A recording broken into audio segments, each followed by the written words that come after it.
A few years ago, it's probably been a couple years ago, Liam, my youngest, he was 7, 8 at the time, and he was having trouble sleeping at night. You know, sometimes that happens. They're worried about the monsters in the closet and under the bed and around the corner and in their light fixtures and, whatever, just all over the place. And so we were just trying to figure out solutions for how to help him get to sleep. So he decided, hey, well, what if I listen to the Bible while I'm falling asleep? And I thought that's a wonderful idea. I do know that reading the Bible for some of you puts you to sleep, so I figured it might work for him. And so he figured out how to get his Amazon Echo to play the Bible, and he would listen as he fell asleep. So one of the first nights he was doing this, I don't know how he figured out exactly how to do that. I'm not sure that Jeff Bezos wants that to happen, but he figured it out. And I am going up to bed. This is a couple hours after he's gone to bed, fallen asleep. I go to check on him. I open up his door, and I hear in his room Leviticus 14:43. This is the verse. If the defiling mold reappears in the house after the stones have been torn out and the house scraped and plastered, the priest is to go and examine it. And if the mold has spread in the house, it is a persistent defiling mold. The house is unclean. Sweet dreams, buddy. It actually only gets worse from there. It's kind of like good luck with whatever nightmare you're going to have now. Now, when I read that, I do read that, we'll talk about this in a second. Well, let me back up. Let's start over. We are in a series called Torah Together, and the Torah is the first 5 books of the Old Testament, the Hebrew Bible.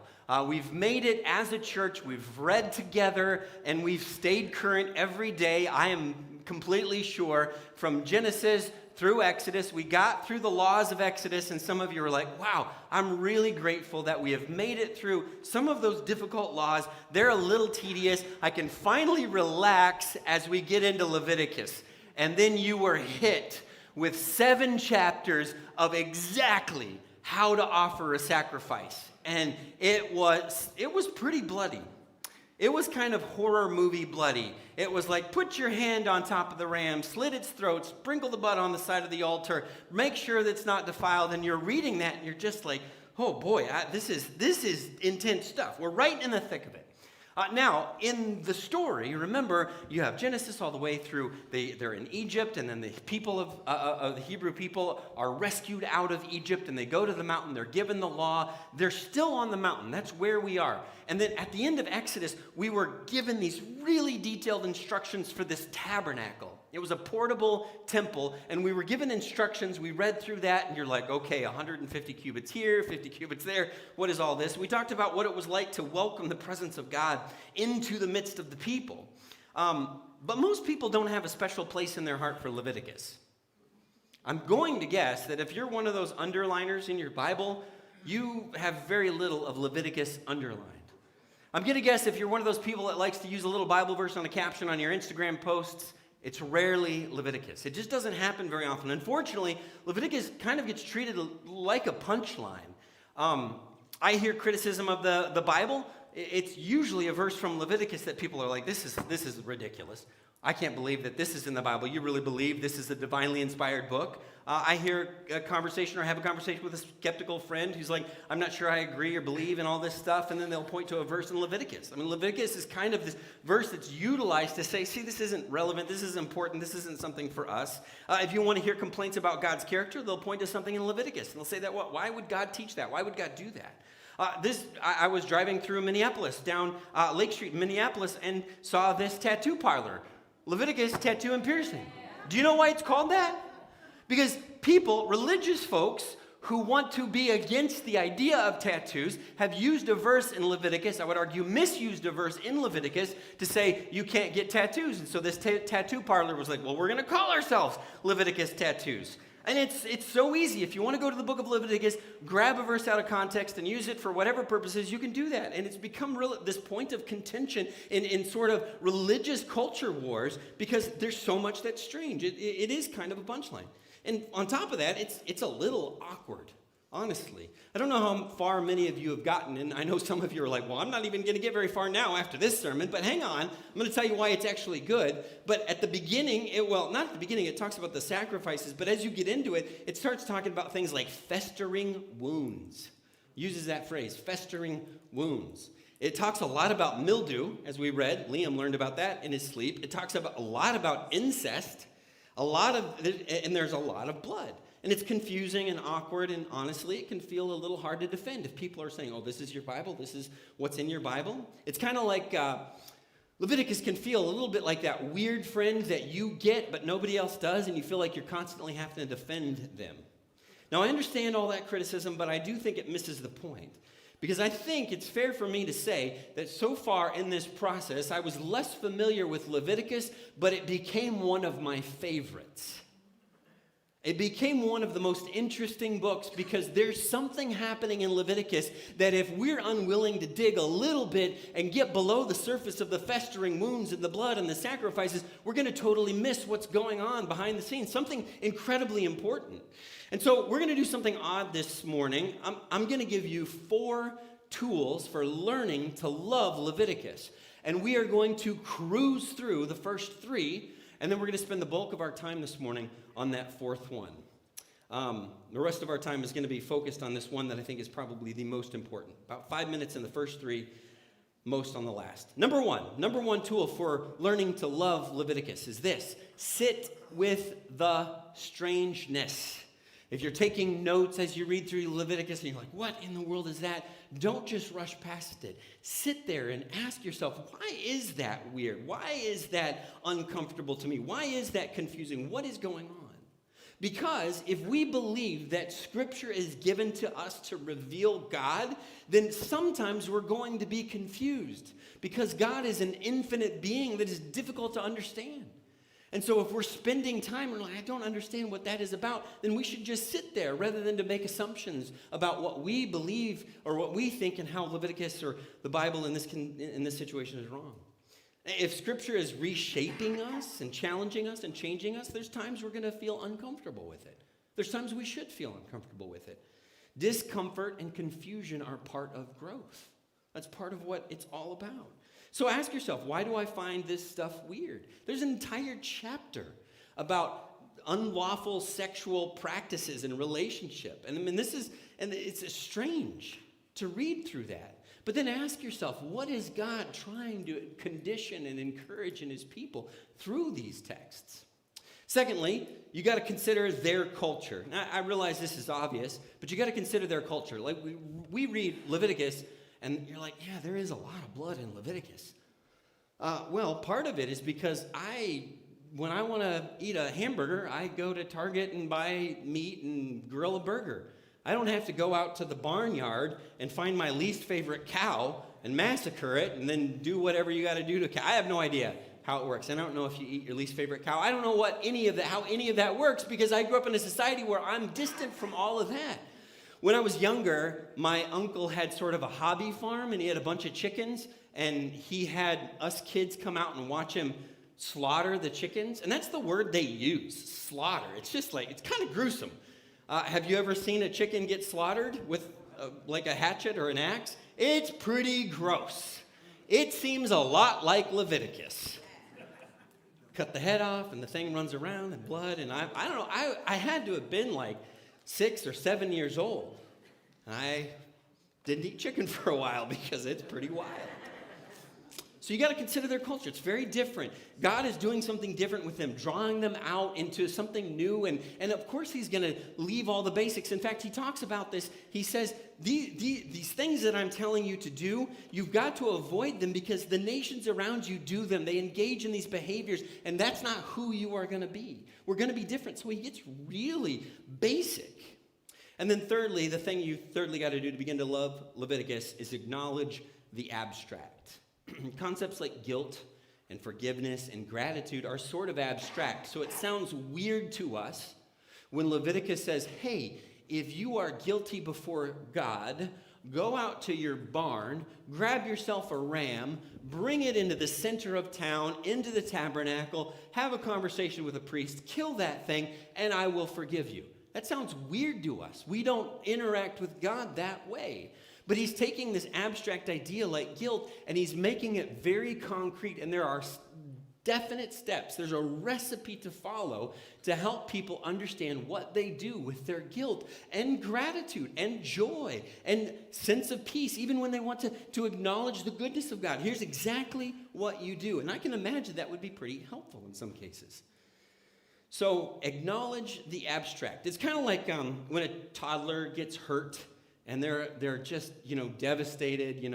They're acting like you need to take them to the ER and there's no visible damage to the skin. And somehow a parent giving that knee a kiss solves the problem. They needed something concrete to deal with this thing that couldn't be seen otherwise. You just need a concrete acknowledgement of an abstraction. All right, those are the first three, and we're going to talk about the fourth one in a lot more detail. Everything in this book, every strange command, every tedious sacrifice centers around a single central idea. The concentration camp, Auschwitz, was the largest Nazi extermination center. Over 1 million people, mostly Jewish people, were killed in this place, lost their lives there. Today, it is a memorial and a museum to the Holocaust, particularly the events that occurred there. Not too long ago, the people that run the museum and the memorial had to remind people that Auschwitz isn't an appropriate place to set up your selfie camera with your lights and make TikTok videos. Can you imagine going into this place that is just where these horrors, these horrific things happened, and people are doing silly dance videos, while sometimes the children and grandchildren of people who went through this are there trying to acknowledge the depth of what happened. I mean, it's wild. You totally look this up. They've had to put out like announcements like, please don't do this. This is an important place.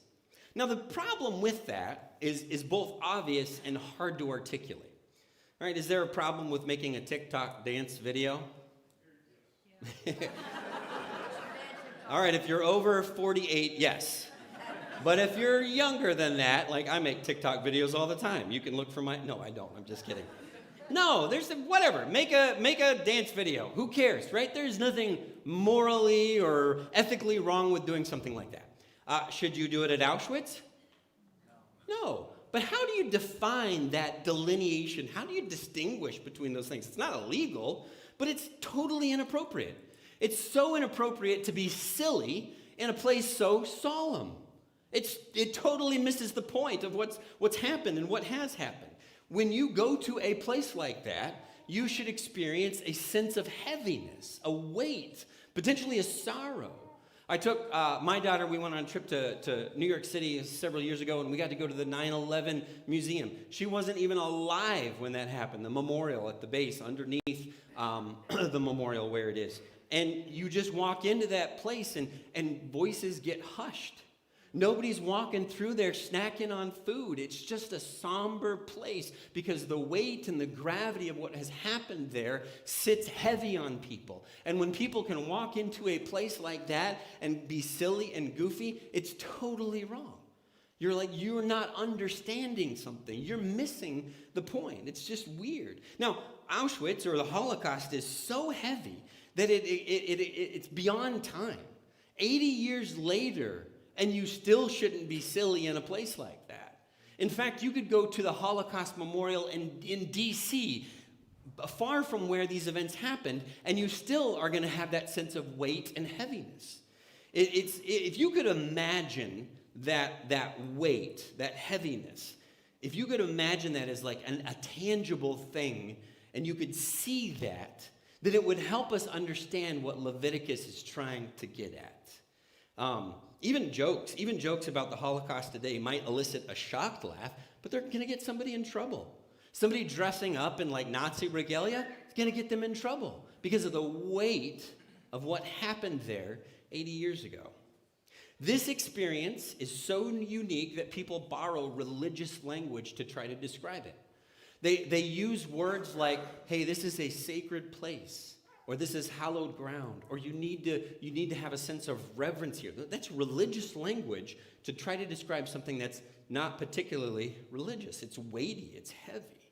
In fact, to take the happy selfies and the poses and the happy smile TikTok video type stuff, people will say, well, that's profane, or that's vulgar. You're desecrating a memory of something important. Now, when it comes to the Bible, there is a specific word that the Bible uses to describe this weight that exists around the identity of God. This is a hard thing for us to grasp. It's very foreign to our culture. But there's a specific word that the Bible uses repeatedly to describe that sense of reverence and awe that should surround the gravity, the significance that should surround who God is. And it's just this one short word, the word holy. The word holy. It's familiar word. We sing about it. We use it you've read it in Leviticus this week. Now, Leviticus is all about this. This is really important because some of you have inherited some unhelpful ideas about that word, that if there's a way to clear out those ideas and then rebuild them to something more helpful, I think would be good. But Leviticus is all about this concept, this holiness, the way that we regard the importance of who God is and what he has done and how we interact with that. In the book of Exodus, God gave all those commands, and do you remember he said, hey, you need to do this, X, Y, Z. You need to do this because I am the God who rescued you from Egypt. But in the book of Leviticus, he says, you need to do X, Y, Z because I am holy. I am holy, and I chose you to be holy. Leviticus 20:26 says this, you are to be holy to me because I, the Lord, am holy, and I've set you apart from the nations to be my own. The expectations on you, Israel, are going to be different than everybody else because you have greater access to me. You get to come into my presence in this tabernacle that we just built together. You are holy. So I want you to, if you can, suspend whatever ideas you have that come prepackaged with that word, and we're going to try to come back at it in a way that I hope is helpful. Jonathan Haidt is a social psychologist. He wrote a book that I thought was amazing called The Righteous Mind. Now, Jonathan Haidt is an atheist, and I tell you that because some of what he's about to say sounds extremely religious. And I want you to know that he's coming at it from a purely scientific point of view. He's talking about data and stats and interviews. He's not trying to read the Bible and give you information. This is a really good book, but he makes this convincing case that anytime you do something moral or immoral, there's really 5 reasons that you do it. There's really just 5 reasons, and the reasons are you do it out of fairness, harm, authority, loyalty, or sanctity. So it's pretty straightforward, like fairness. Most of what we do probably comes down to this, but if there's a cake and it's divided into 8 pieces and there's 8 people, we know we shouldn't take 2 pieces because that would be unfair. Somebody would get left out. And that's a huge moral motivation for our society. But the rest of them are too. I don't want to do anything that hurts someone else or causes harm. Most of the time, when you hear someone talk about morality, they say, well, knock yourself out. As long as it doesn't hurt anybody else, you do what you want. So harm is this big moral appeal. Authority, if you're a rule follower, if the sign says, do not walk on the grass, and you see somebody walking on the grass, it gets you all like worked up. They're not supposed to do that, right? Sometimes this is a little silly because I don't think of myself as a rule follower, but I don't know why this one in particular always gets me. When I see a car turning left and they don't turn into the closest lane, they turn left from 1 lane to 2 lanes and they turn into the far lane, I wish I had a little light on my car that I could pull them over and just give them a good talking to. I don't know why that bothers me. They're not following the rules. That's the rule. Are they causing any harm? No. Is it unfair? No. They're just breaking a rule.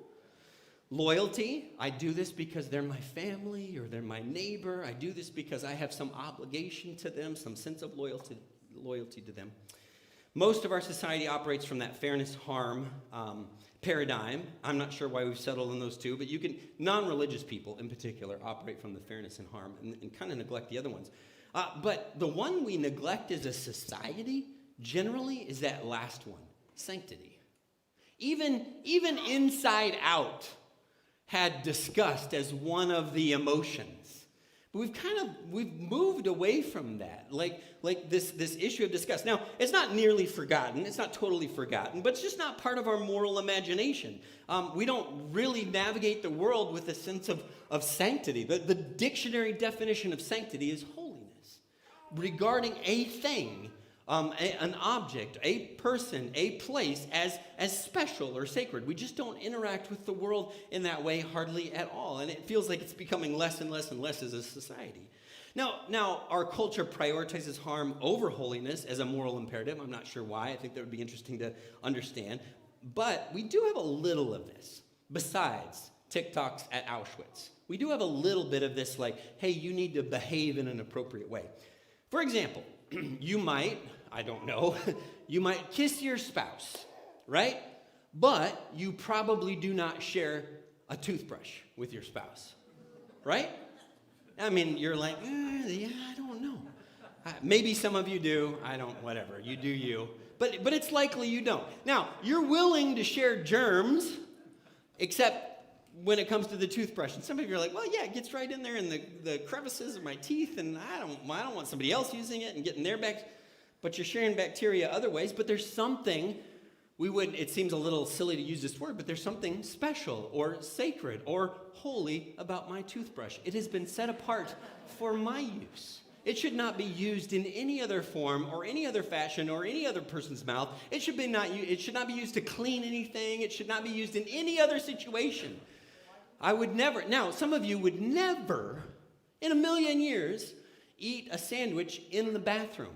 You're just that there's germs in the air. There's gross things in the air. However, you will leave your toothbrush in your bathroom. And then you will put that toothbrush in your mouth. Now, some of you are like, this is a little gross, Patrick. Well, yeah, I'm illustrating that we do navigate the world with a little bit of sense of sanctity, a little bit of sense of holiness. Most of us wouldn't eat a grub, Bear Grylls style, right? I would not do it. If somebody said, hey, you could go a week without eating, or you can have your fill of grubs, I'd be like, I am going a week. I'm not going to do it. Why? It doesn't cause me harm. They say that there's a lot of nutritional value in those, right? Bear Grylls did it, and he's probably a millionaire, right? Some of you would. I know some of you will eat gross things. I get it. But some of us wouldn't. And we would just say, look, my mouth is a sacred place. I'm not going to put something that would defile it. If we were to use religious language, I'm not going to put something that would defile it in there. In fact, somebody might even say, well, listen, if you eat grubs, it means that there's more food for impoverished people. You will cause greater fairness and less harm in the world if you ate a diet of grubs. And some of you are like, too bad for them. Because of sanctity, because of holiness. In fact, I think some of you parents have probably used biblical language in talking to your kids when you purchased a new car or a new couch. And you looked at them in the eye and you said, thou shalt never drink red Kool-Aid within 100 yards of this couch. Thou shalt not eat a Nature Valley granola bar anywhere near. You've used almost biblical language to try to say this item is special and sacred. I know it's not special and sacred in the same way that God is, but there's something different, and we need to interact with this thing differently. Several years ago, Karina and I resigned ourselves just not to updating the furniture until the kids are gone from the home. We're just not going to do it. But truth is, and don't tell Karina this, I'm probably the biggest problem with our furniture being gross. I mean, wiping my fingers on it and stuff like that. It's just gross. I know. What are you going to do? All those are secular examples of holiness. They're not religious, they're secular, but they're a way of regarding something with a special sanctity. Let's say I come home from going on a run, and it's not this weather, it's hot, and I'm all sweaty, and I'm nasty, and I'm gross, and I've got sweat stains, and I'm dripping sweat, and I'm, say all that. And let's say I walk in the house, and Kareen's like, ew, you're gross, and I say, I would like to give you a hug. And Kareen would say, no, thank you. Go take a shower, at least change your shirt. What would it say about me if I said, nah, I'm just going to give you a hug anyway. Ladies, what would you think about me as a spouse if I just forced that on her in that state? You'd be like, it's not good, Patrick. In fact, that's kind of psychopath behavior, right? If I said, oh, Corinne, stop being so particular. There's nothing gross about my sweat. It's fine. Don't be so weird. You guys would be like, Patrick, you need to go to therapy because you're being crazy. You're being psycho. For some reason, when God comes along and says, hey, believers, these are my boundaries. If you want to access me, if you want to be near me, he says, here's how you need to be holy. Here's the things that I require you to do to be holy and to be in my presence. And what we do to God is we say, God, that's weird. That's backward. That's repressive. I'm going to have a relationship with you on my terms. And you know what that is? That's psycho. We're saying, I'm going to do what I want to do, God, no matter what you have told me about what you require of me. I'm going to behave the way that I want to behave, and then I'm going to waltz right into your presence, and I'm going to sing you praise songs, and I'm going to worship you. And God's like, what are you talking about? I've been very clear about what I need and what I want. Now, some of you are like, wait a second, so are you saying, Patrick, we've got to keep all those requirements in Leviticus? Hang on, we'll get there. But I just want us to understand what we're saying. We're forcing a relationship on God on our own terms. And it's crazy behavior. And we act like it's weird that God would have expectations for us and what we do and how we live and the choices we make and the words we say. We're acting like that's weird. But we're the ones who are weird because God says, these are the terms, these are the conditions, this is what I want from you. In our Leviticus story, if you've read through the first 10 chapters or so, which is about where we are, maybe 13 chapters, God lays down these holiness expectations. He's got these recipes for sacrifices, and then as he gives everybody these explanations, God says, okay, here's what we're going to do. Let's gather everybody in camp. Let's bring everybody out, and then we're going to go through some of these sacrifices. We're going to make sure that Aaron, the high priest, is doing good, and his sons are going to help us out. And Moses, we're going to ordain them. We're going to make them holy. This is going to be the first time we're breaking in the new tabernacle here. This is the first thing. So they carefully follow the specifications in Leviticus 1 through 7. I was thinking about this because I was like, man, that is so tedious. But I was telling my small group that when I cook dinner for Liam, when I cook like frozen pizza or macaroni and cheese, and my small group paused and they said, that's not really cooking. And I'm like, well, okay, that's as good as I do. But when I make macaroni and cheese or frozen pizza for Liam or anybody, I guess I could make it for anybody. But I always unpackage the thing and I throw away the box immediately. I know how to make mac and cheese. And I begin the process, and then I forget, oh man, how much butter is it? Then I got to open up the trash again, and okay, great, I got it now. Oh shoot, how much milk is it? Okay, I got that now. Or how high is the temperature supposed to be? I forget the instructions all the time. So it actually makes sense to me that God would just be brutally detailed, because I'm sure Moses and the high priest were like, okay, we're ready to kill the lamb. Now, what do we do with the blood? Oh, hang on, let's just make sure. Okay, yeah, okay, now we got it. It was probably important for them to know exactly what God was expecting from them. So you got this, they're following the recipe for the offering. They kill the ram, check. They splash bloods on the side of the altar, check. They burn the fat, check. Leviticus 9:22. And having sacrificed the sin offering, the burnt offering, the fellowship offering, he stepped down. This is Moses. Moses and Aaron went into the tent of meeting. That is the tabernacle that they just built. It's brand new. It's got that new tabernacle smell. They've just started using it. It says, when they came out, they blessed the people. This is a huge crowd of people. It could be, some scholars say there could be millions of people. I don't know if it's that many, but there could be. It's a huge crowd of people. And it says, they blessed the people, and the glory of the Lord appeared. The word glory literally means weight, by the way. The weight of the Lord, the specialness, the sanctity, the importance of the Lord appeared to all the people. It says, fire came out from the presence of the Lord, where he was in the tabernacle, and consumed the burnt offering and the fat portions on the altar. And it says, and when all the people saw it, this is good, when all the people saw it, they shouted for joy and fell face down. In the presence of God, it must have been thrilling and terrifying. Years ago, we were up at our camp that we go to up near Cook, Minnesota, and it's 2 weeks long, and there was a period of about 4 days where it just stormed for day after day straight. And the electricity actually went out, and it just kept getting worse. Like, it was dark, like even in the middle of the day. It was just that gloomy, scary, like, oh, we're tornado kind of dark. And there was one time, in fact, some of you may have been here. I don't know, you guys may have been there, where power's out, and we gather all the campers into the dining hall. And because we need everybody in a safe place. This was the newest building, probably the least likely to, fall down and gusts of wind. So everybody's in there. We're hanging out in there. And it just gets really dark. You know what I mean? It's like, it's probably 2 o'clock in the afternoon. And you're just like, ooh, this is bad news. We're trying to watch the radar on our cell phones, but we just got barely any cell signal. If you've ever been up there, you know what it's like. We're just totally in the dark. Don't know what's going on, but it's like bad. And we got everybody together to kind of hunker down in case things get real ugly. So everybody's in this dining hall. They're playing games, playing cards, whatever. And across the windows, outside the windows, a trash can gets blown by. The wind really picks up.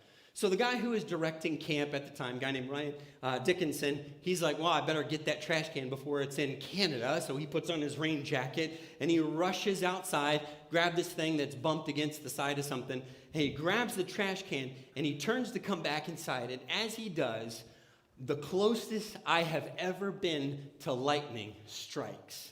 There was a tree nearby him. Lightning hits the tree. You know how when you were a kid, you used to count 1, 1,000, 2, 1,000, 3, 1,000. How far away is? There was no 1,000s. It was just like light, boom, and everybody's watching, and we're like, uh-oh, Ryan is literally toast. Who's going to go out and get him and risk, And it didn't hit him. It hit right next to him, and he comes running back inside. He comes into the lodge, and I don't know if you've ever been in a situation like this where you're like, adrenaline's going, you thought you were going to die, you're not dead, you don't know how to process all those emotions, and he just kind of closes the door. Everybody's watching him. He closes the door, and he just looks at everybody, and then everybody starts laughing. You know what I mean? It's just you have all that adrenaline. You're like, I'm glad he's okay. I'm glad he's alive. I don't know what to do with these emotions. Everything's okay. If you've ever been in like a almost car accident, you felt like that. You're like, okay, I'm alive. I'm going to go hug my family. It's just, you just don't know what to do with all those feelings. And I think that's what is being described in this passage. They shouted for joy, and they fell face down. The presence of God, the holiness of God, the glory of God, the sanctity of God is in their midst. And the good news is everyone in Leviticus lives happily ever after. They always do the right thing because they have seen the very presence of God. They no longer disbelieve. They no longer disobey. They do exactly what God has required of them, and it's wonderful, and everybody lives in an eternal utopia. The very next verse. And this is a repeated pattern in the Bible. If you've been paying attention, you've noticed every time God shows up in a mighty way, humans mess up in a mighty way. You have God walking with Adam and Eve in the garden. Hey, I'm with you. I'm present with you. All you have to do is not eat the fruit of this tree. Let's do that tree. Let's eat that tree for lunch. Or the fruit of that tree for lunch. You have it in the ark with Noah. God's like, all right, Noah, you're my guy. I have got to start this whole thing over with you because everybody else is terrible. So clear the world, erase, Control-Alt-Delete. They land on Mount Ararat. Moses plants a vineyard, gets drunk, and then there's just this dark, dark story where his son does something awful. That's actually talked about not to do in Leviticus. It happened at Sinai. Hey, guys. Do not make idols. That's kind of my number one rule. Do not do it. What's the first thing they do? Make a golden calf. Hey, new tabernacle. Let's get this thing rolling. Let's do it right. I've given you all the instructions. I've been very clear about what I need. And the very next verse after God shows up, Leviticus chapter 10, verse 1. Aaron's sons. We pronounce it Nadab and Abihu. It's not the actual pronunciation, but it sounds weird to say it any other way. They took their censers. These are kind of like weird lamp incense burner things. And they put fire in them, and they added incense. But then they offered unauthorized fire before the Lord. And it says contrary to his command. Contrary to his command. God shows up dramatically, people mess up dramatically. The word contrary is really important. They weren't doing it on accident. In fact, in a few verses, Moses says, okay, let's tell Aaron and his sons not to do any drinking before they serve in the tabernacle. So we don't know if that was what happened, but that became a rule right after this happened. You know, you've done that as parents where you didn't think you had to make a rule like that, and then your kids do this thing, and you're like, well, I guess that's a rule now. No licking the cat. That's a rule, because I didn't expect you to do that. So Nadab and Abihu, they made this TikTok dance video at Auschwitz in front of the family of grieving Holocaust survivors. They do this thing that God said, do not do that. And they're like, we're going to do that. We're going to see what happens, testing the boundaries. My uncle, who is also named Patrick Doherty, by the way, there's lots of us, he used to be a driving instructor. And I don't know what the word is. What's the person that actually tests? They get in the car with the 16-year-old and they drive around with them. And, you know, what is that? Who's that? Is it just a driving instructor? Anyway, he used to do that, whatever it was. And I remember him telling one time, and I'm not sure if I'm getting this exactly right, but I remember him saying sometimes he would sit, you slide in that passenger seat, and he would look over at the kid, and he would immediately fail them. And you're like, but he didn't have a chance. The kid never got a chance to prove himself. And here's was his rationale. He would say, I mean, I hadn't thought about this, but when those people are getting in those cars with brand new drivers, they're taking their life in their hands. And if they get the sense, and I don't know if this is true for all of them, it's certainly true for my uncle. He doesn't do it anymore, so you don't have to worry about the unfairness of it. But if they get the sense that this person is not serious, has not put in the work, is not going to take this moment with the weight and gravity, he doesn't want to drive anywhere with them. You're not serious enough about this yet. You go back, get more serious about it, and then come back when you're ready. I totally get that. I totally get that. Now, some of you are like, well, I'm going to report him. I know his name, so I'm going to call. Feel free. I don't care.